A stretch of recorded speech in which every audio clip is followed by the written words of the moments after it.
Salam Indonesia. Anda menyaksikan berita terkini bersama saya Agus Jagetraya. Presiden Amerika Serikat Joe Biden telah menyatakan KTT G7 sebagai pertemuan luar biasa yang kolaboratif dan produktif yang membuat kemajuan dalam memberantas pandemi virus corona serta menghidupkan kembali ekonomi global. Dalam kesempatan tersebut, Biden juga secara terang-terangan mengkritisi Tiongkok karena perilaku buruk negeri tirai bambu tersebut. Berbicara kepada wartawan pada akhir pertemuannya di Cardiff Bay, Inggris, Biden juga memuji perjanjian untuk mengatasi korupsi, memerangi ransomware, dan mengakhiri pendanaan publik untuk proyek-proyek batubara meski tanpa tenggat waktu.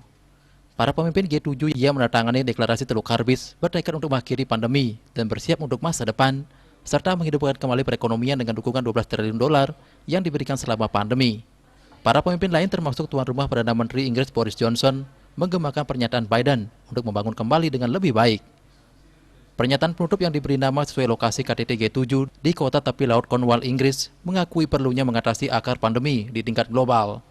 Tujuannya adalah untuk memangkas waktu yang dibutuhkan untuk mengatasi pandemi, termasuk untuk mengembangkan vaksin menjadi di bawah 100 hari. What has been an extraordinary collaborative and productive meeting in the G7.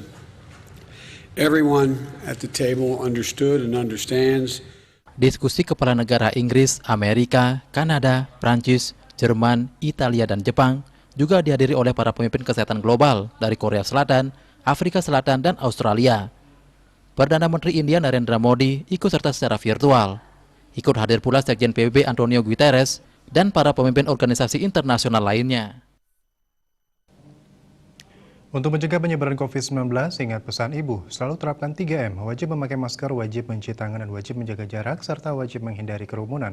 Dengan penerapan perilaku 3M, Indonesia segera terbebas virus corona menuju Indonesia maju. Tetaplah bersama Bali TV. Salam Indonesia.